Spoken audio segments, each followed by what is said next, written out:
Hey guys, what I ate in a day. চলো তোমাদের সাথে আজকে সারাদিনের খাওয়া দাওয়াটা শেয়ার করে নিই। সকাল সকাল আমি মেডিসিন নিই, তোমরা সবাই জানো। মেডিসিন নেওয়ার পরে আমি সকালে ব্রেকফাস্ট করেছিলাম, এখানে মুড়ি তরকারি আর একটা ডিম সিদ্ধ। অ্যান্ড তারপর খেয়েছিলাম একটা পাকা আম, বেশ মিষ্টি ছিল, এটা যেহেতু আমেরই সিজন। তো তারপর আমি লাঞ্চ করেছিলাম, আর লাঞ্চে খেয়েছিলাম এটা হলো কুমড়ো ভর্তা।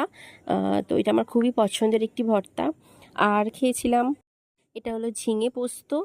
আর এটা দেখছো, এটা হলো একটা তিতর বড়া। এটা হলো গিমে শাক, জানি না কে কী শাক বলো, এটা হলো গিমে শাকের তিতো, বেশ ক্রিস্পি হয়েছিল।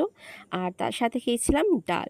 এই ছিল আজকের আমার দুপুরের লাঞ্চ। অ্যান্ড তারপরে খেয়েছিলাম আমি একটা পেয়ারা, ডাঁশা পেয়ারা, বেশ মিষ্টি ছিল।